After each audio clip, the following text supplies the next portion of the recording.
Alors Dieu a placé Adam et Ève dans le jardin d'Éden pour deux raisons.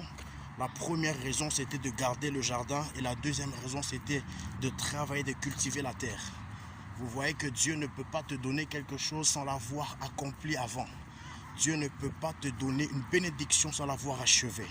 Pourquoi Dieu va-t-il demander à Adam de travailler une terre qu'il leur avait déjà donnée? C'est parce que dans chaque bénédiction que Dieu donne à quelqu'un, il y a toujours la part que Dieu réserve à l'homme de jouer. Tu as toujours une part à jouer dans la bénédiction que Dieu te donne. Tu as toujours une part à jouer dans une grâce que Dieu t'accorde.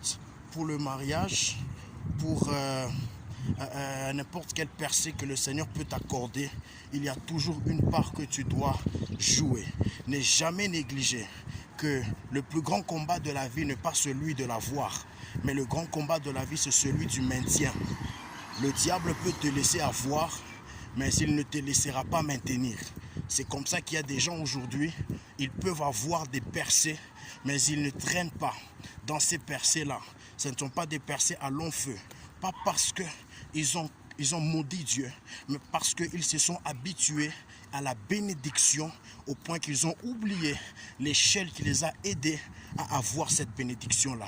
J'ai toujours eu un principe dans ma vie. Plus Dieu te bénit, monte en sacrifice, monte en humilité, monte en obéissance et monte en prière.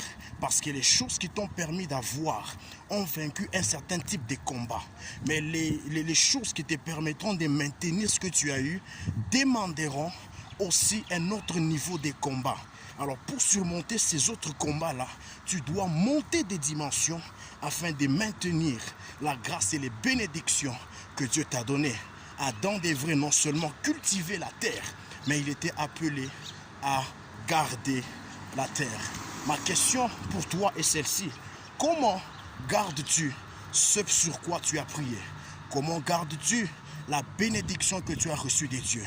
Comment est-ce que tu gères le travail que Dieu t'a donné?